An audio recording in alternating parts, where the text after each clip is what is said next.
ഓം സദ്ഗുരുവേ നമ. ഓം ശ്രീ സായിനാഥായ നമ. സദാ സത്സ്വരൂപം ചിദാനന്ദഗന്ധം ജഗത്സംഭവസ്ഥാനസംഹാരഹേതും സ്വഭക്തേ ചയാമാനുഷം ദർശയന്തം നമാമീശ്വരം സദ്ഗുരു സായിനാഥം. ശ്രീ സായി സച്ചരിതത്തിലെ 50-ാം അധ്യായമാണ് ഞാനിപ്പോൾ പാരായണം ചെയ്യുന്നത്. ശ്രീ തെമ്പൈ സ്വാമി മൂലഗ്രന്ഥത്തിലെ 50-ാം അധ്യായം 39-ാം അധ്യായത്തിൽ ചേർത്തിരിക്കുന്നു. കാരണം രണ്ടും ഒരേ സംഗതികളാണ് പ്രതിപാദിക്കുന്നത്. അതുകൊണ്ട് മൂലഗ്രന്ഥത്തിലെ 51-ാം അധ്യായത്തെയാണ് ഇവിടെ 50-ാം അധ്യായമായി ചേർക്കുന്നത്. ഈ അധ്യായം 1 കാക്കാ സാഹിബ് ദീക്ഷിത്, 2 തെമ്പൈ സ്വാമി, ബാലാറാം ദൂരന്ധർ എന്നിവരുടെ കഥകളെ പറയുന്നു. ഭക്തന്മാരുടെ പ്രധാന ആലംബവും നമ്മുടെ സദ്ഗുരുവും ഗീതയുടെ അർത്ഥം പറഞ്ഞു തരുന്ന ദേഹവും നമ്മുടെ ശക്തിദാതാവുമായ സായിനാഥ് ജയിക്കട്ടെ. ഹേ സായി, ഞങ്ങളെ സഹായദൃഷ്ടികളോടെ നോക്കി അനുഗ്രഹിച്ചാലും. ചന്ദനത്തരു മലയാജലത്തിൽ വളർന്ന ചൂടിനെ അകറ്റുന്നു. കാർമേഘങ്ങൾ ജലവർഷം ചെയ്ത് ജനങ്ങൾക്ക് കുളിരും ഉന്മേഷവും തരുന്നു. വസന്തത്തിൽ പുഷ്പങ്ങൾ വിരിഞ്ഞു നമുക്ക് ഈശ്വരാരാധനയ്ക്ക് ഉപയോഗപ്പെടുന്നു. അതുപോലെ തന്നെ സായിബാബയുടെ കഥകൾ വായനക്കാർക്ക് ആശ്വാസവും സുഖവും പ്രദാനം ചെയ്യാനായി ഉത്ഭവിച്ചവയാണ്. ബാബയുടെ കഥകൾ പറയുന്നവരും അത് കേൾക്കുന്നവരും പുണ്യാത്മാക്കളും അനുഗ്രഹീതരുമാണ്. പറയുന്നവരുടെ വായും കേൾക്കുന്നവരുടെ കാതും പരിശുദ്ധമാകുന്നു. 100 വീതം സാധനകൾ അനുഷ്ഠിച്ചാലും സദ്ഗുരു പ്രസാദിക്കാതെ ലക്ഷ്യപ്രാപ്തിയിലെത്തുന്നില്ലെന്നത് വിശ്വവിശ്രുതമായ കാര്യമാണ്. ഇത് ഉദാഹരിക്കുന്ന താഴെ പറയുന്ന കഥകൾ കേൾക്കുവിൻ. ഹരി സീതാറാം എന്ന അപരനാമത്തോടുകൂടി കാക്കാ സാഹിബ് ദീക്ഷിത് നഗർ ബ്രാഹ്മണ കുടുംബത്തിൽ CPCയിലെ ഗാൺഗ്വോയിൽ 1864 ജനിച്ചു.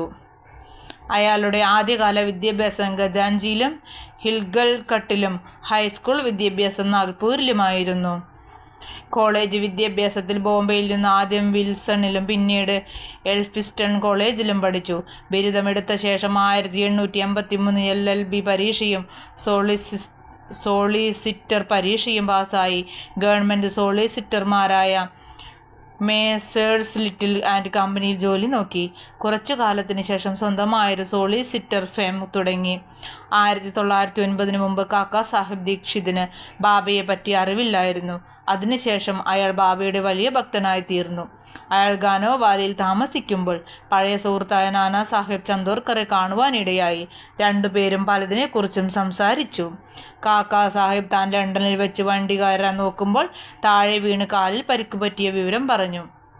100 തരം ചികിത്സകൾ കൊണ്ടും കാര്യമുണ്ടായില്ല. നാനാ സാഹിബ് അതിന് മറുപടിയായി അയാൾക്ക് കാലിൻ്റെ വേദനയും മുടന്തും മാറണമെങ്കിൽ തൻ്റെ സദ്ഗുരു സായിബാബയെ സമീപിക്കുകയാണ് വേണ്ടതെന്ന് പറഞ്ഞു.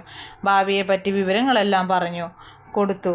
കൂടെ സായിബാബയുടെ താൻ എൻ്റെ ആളുകളെ എത്ര ദൂരെ നിന്ന് 7 കടലുകൾക്ക് അപ്പുറമായാലും ഒരു കിളിയുടെ കാലിൽ ചരടിട്ട് വലിക്കുന്ന പോലെ എന്നിലേക്ക് ആകർഷിക്കുന്നു എന്ന വചനവും പറഞ്ഞു കൊടുത്തു.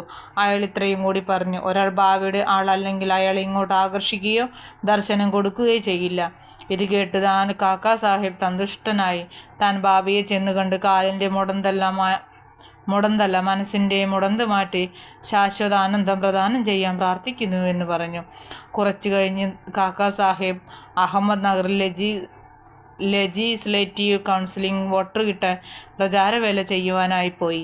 കാക്കാ സാഹിബ് മിരിക്കാറുടെ മകനും കോപ്പർഗാവണിലെ മംലത്ദാറുമായ ബാലാ സാഹേബ് മിരിക്കാറും അവിടെ ഒരു അശ്വപ്രദർശനം സംബന്ധിച്ചു വന്നു. ഇലക്ഷൻ പ്രവർത്തിച്ചു കഴിയുമ്പോൾ കാക്കാ സാഹിബ് ദീക്ഷിത് ഷിർദിക്ക് പോവാൻ ആഗ്രഹിക്കുകയും അച്ഛനും മകനും അയാൾ ആരുടെ കൂടെയാണ് അയക്കേണ്ടത് എന്ന് ആലോചിക്കുകയുമായിരുന്നു. സായിബാബ അവിടെ അയാളെ സ്വീകരിക്കാനുള്ള ഏർപ്പാടുകൾ ചെയ്യുകയാണ്. ശ്യാമയ്ക്ക് അയാളുടെ ഭാര്യ പിതാവിൽ നിന്നും അയാളുടെ ഭാര്യയ്ക്ക് സുഖമില്ലെന്നും ശ്യാമയും ഭാര്യയും ഉടനെ അഹമ്മദ് നഗറിലെത്തണമെന്നും ഒരു കമ്പി സന്ദേശം കിട്ടി.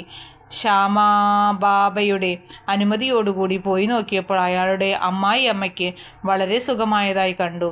നാനാ സാഹിബ് പാൽഷയും അപ്പാ സാഹിബ് ഗന്ത്രിയും എക്സിബിഷന് പോകുന്ന വഴിക്ക് ശ്യാമയെ കാണുകയും അയാളോട് മിരിക്കാറുടെ വീട്ടിൽ പോയി കാക്കാ സാഹിബ് ദീക്ഷിനെ കണ്ട് അയാളെയും ഷിർദിയിലേക്ക് കൊണ്ടുപോകാൻ പറയുകയും ചെയ്തു.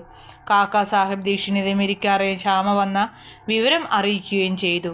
വൈകുന്നേരം ശ്യാമ മിരിക്കാറുടെ വീട്ടിൽ ചെന്നപ്പോൾ കാക്കാ സാഹേബിനെ പരിചയപ്പെടുത്തി കൊടുത്തു. രാത്രി 10 മണിക്കുള്ള വണ്ടിക്ക് കാക്കാ സാഹേബിനെയും കൂട്ടി ശ്യാമ കോപ്പർ ഗാവോണിലേക്ക് പോകാൻ ഏർപ്പാട് ചെയ്തു. ഇങ്ങനെ തീരുമാനിച്ചതിൽ പിന്നെ ഒരു പ്രത്യേക സംഭവം ഉണ്ടായി. ബാലാസാഹേബ് മിരിക്കാർ ബാബയുടെ വലിയൊരു പടത്തിൻ്റെ മൂടുപടം നീക്കി കാക്കാ സാഹേബിന് കാണിച്ചു കൊടുത്തു. ഇത് പണ്ട് താൻ ദർശനത്തിനായി തേടിപ്പോകുന്ന യോഗിവരൻ അവിടെ തന്നെ ചിത്രരൂപത്തിലുണ്ടെന്ന് കണ്ട് കാക്കാ സാഹിബ് വിസ്മയിച്ച് അത്യന്തം സന്തുഷ്ടനായി.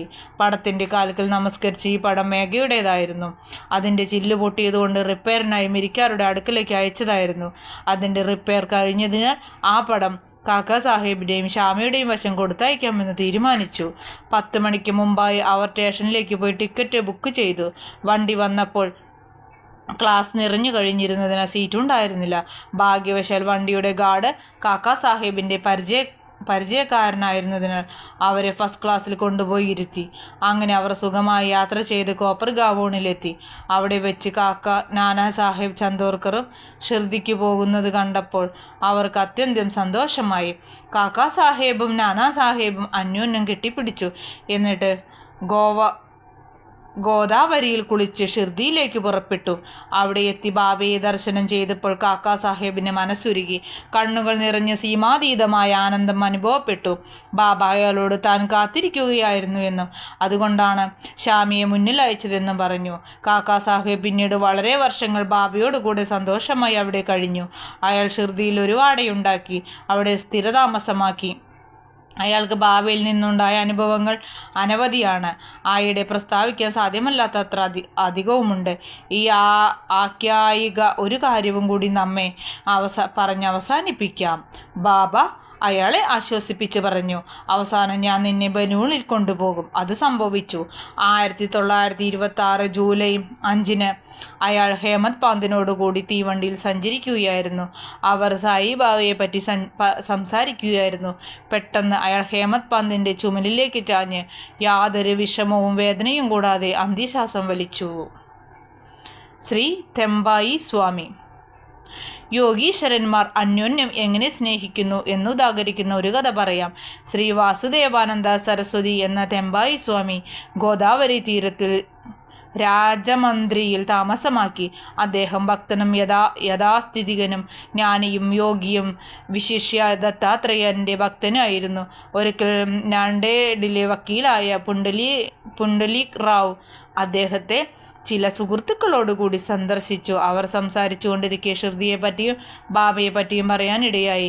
ബാബയുടെ പേര് കേട്ടപ്പോൾ സ്വാമി കൈകൂപ്പി ഒരു തേങ്ങയെടുത്ത് പുണ്ടലീറാവിന് കൊടുത്തിട്ട് പറഞ്ഞു, ഇതെൻ്റെ പ്രണാമത്തോടുകൂടി എൻ്റെ സഹോദരൻ സായിക്ക് കൊടുത്ത് എന്നെ മറക്കരുതെന്നും എപ്പോഴും എന്നെ സ്നേഹിക്കണമെന്നും പറയുക. സ്വാമിമാർ അന്യോന്യം പ്രണമിക്കാറില്ലെങ്കിലും ഇക്കാര്യത്തിൽ അതൊരു അപവാദമായി കണക്കാക്കണമെന്നും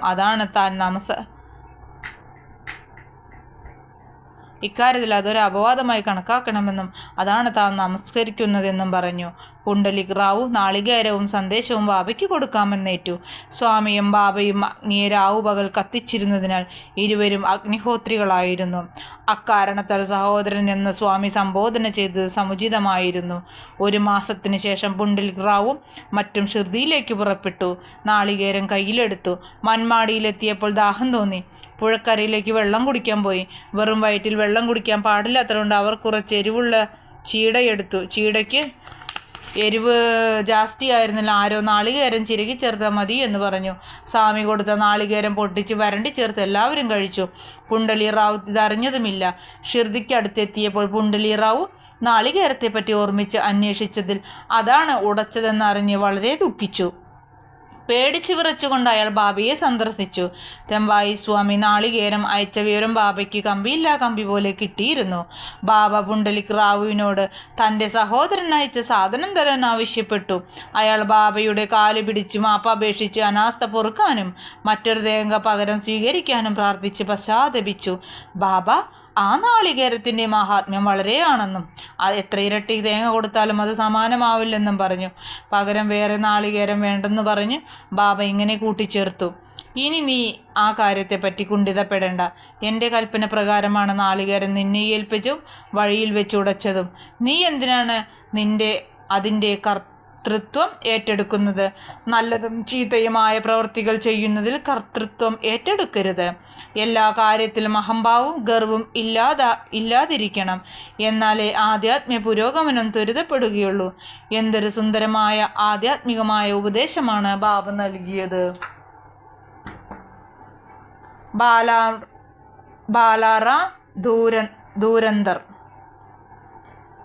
ബാലാറാം ദുരന്തർ ബോംബെയിലെ സാന്താക്രൂസിലുള്ള പത്തറി പ്രഭു വർഗത്തിൽപ്പെട്ട ആളാണ്. അയാൾ ബോംബെ ഹൈക്കോടതിയിലെ അഡ്വക്കേറ്റും കുറച്ചു കാലം ബോംബെയിലെ സ്കൂളിലെ പ്രിൻസിപ്പലുമായിരുന്നു. ദുരന്തർ കുടുംബം ഒന്നടങ്കം ഭക്തന്മാരും മതവിശ്വാസികളുമായിരുന്നു.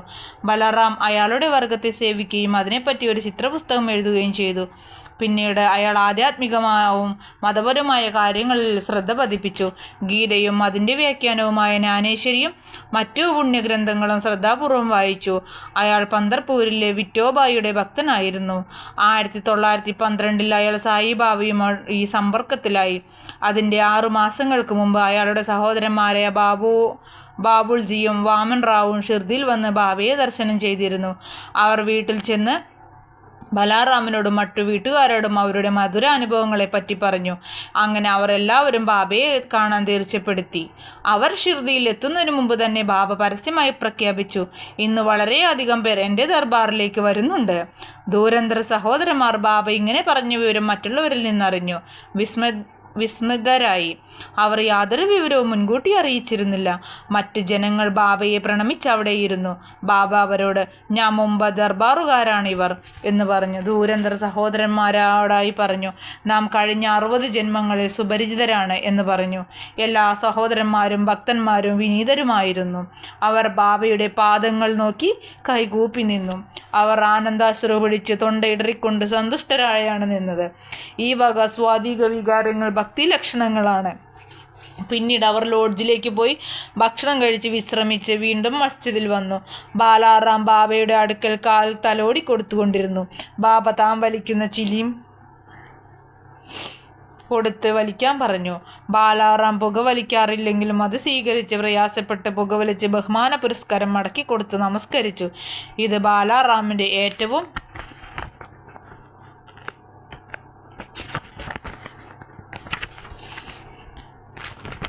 ഏറ്റവും മംഗളകരമായ മുഹൂർത്തമായിരുന്നു. അയാൾക്ക് 6 കൊല്ലങ്ങളോളമായി ഖാസാരോഗമായിരുന്നു. ഈ പുക ആ സൂക്കേട് എന്നേക്കുമായി സുഖപ്പെടുത്തി. 6 കൊല്ലം കഴിഞ്ഞ് ഒരു ദിവസം മാത്രം അയാൾക്ക് വീണ്ടും ഖാസരോഗമുണ്ടായി. അത് ബാബയുടെ മഹാസമാധി ദിവസം അതേ സമയത്തായിരുന്നു. അവർ വന്നത് ഒരു വ്യാഴാഴ്ച ആയിരുന്നതിനാൽ ദുരന്തർ സഹോദരന്മാർക്ക് ചാവടി എഴുന്നള്ളിപ്പ് അന്ന് രാത്രിയിൽ കാണാനുള്ള ഭാഗ്യവും സിദ്ധിച്ചു. ചാവടിയിൽ ആരതി നടക്കുമ്പോൾ ബാലാറാം ബാബയുടെ മുഖത്ത് പാണ്ഡുരംഗൻ്റെ പ്രഭ വ്യക്തമായി കണ്ടു. പിറ്റേന്ന് കാലത്ത് കാക്കട്ട് ആരതി സമയത്തും അതേ പ്രഭ, അതേ പാണ്ഡുരംഗൻ്റെ ഭാവം വീണ്ടും അയാൾ ബാബയുടെ മുഖത്ത് കണ്ടു. ബാലാറാം മറാത്തിയിൽ മഹാരാഷ്ട്രയിലെ യോഗിയായ തൂക്കാറാമിൻ്റെ ജീവചരിത്രം എഴുതിയിരുന്നു. പക്ഷെ അതിൻ്റെ പ്രസിദ്ധീകരണം കാണുവാൻ അയാൾ ജീവിച്ചിരുന്നില്ല. 1928 അത് അയാളുടെ സഹോദരന്മാർ പ്രസിദ്ധീകരിച്ചത്. ആ പുസ്തകത്തിൻ്റെ മുഖവരിയിൽ ബാലാറാം ബാബയെ സന്ദർശിച്ച ഒരു ചുരുക്ക വിവരം കൊടുത്തിട്ടുണ്ട്. ശ്രീ സായി നമിക്കുവിൻ, ലോകശാന്തി ഭവിക്കട്ടെ. ഓം ശ്രീ സായിനാഥായ നമ. ഓം സദ്ഗുരുവേ നമ.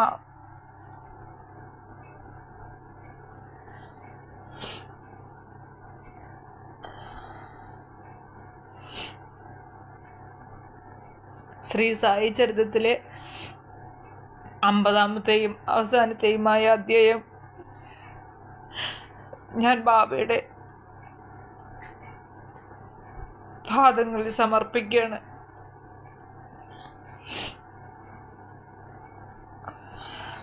ബാബ എനിക്ക് ഈ മഹാഭാഗ്യം തന്നതിന് ഞാൻ ബാബയോട് നന്ദി പറയുന്നു. എല്ലാ ഗുരുക്കന്മാരോടും ഗുരുപരമ്പരയോടും നന്ദി പറയുന്നു.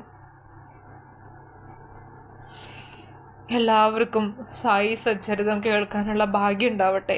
എല്ലാവരെയും ശ്രീ സായി ഭഗവാൻ അനുഗ്രഹിക്കട്ടെ എന്ന പ്രാർത്ഥനയോടെ ഈ അധ്യായവും കൂടി ഞാൻ ബാബയുടെ പാദങ്ങളിൽ സമർപ്പിക്കുകയാണ്. എല്ലാവർക്കും നല്ലത് വരട്ടെ. ലോക സമസ്ത സുഖിനോ ഭവന്തു, ലോക സമസ്ത സുഖിനോ ഭവന്തു, ലോക സമസ്ത സുഖിനോ ഭവന്തു. ഓം ശാന്തി ശാന്തി ശാന്തി. ജയ് സായിറാം.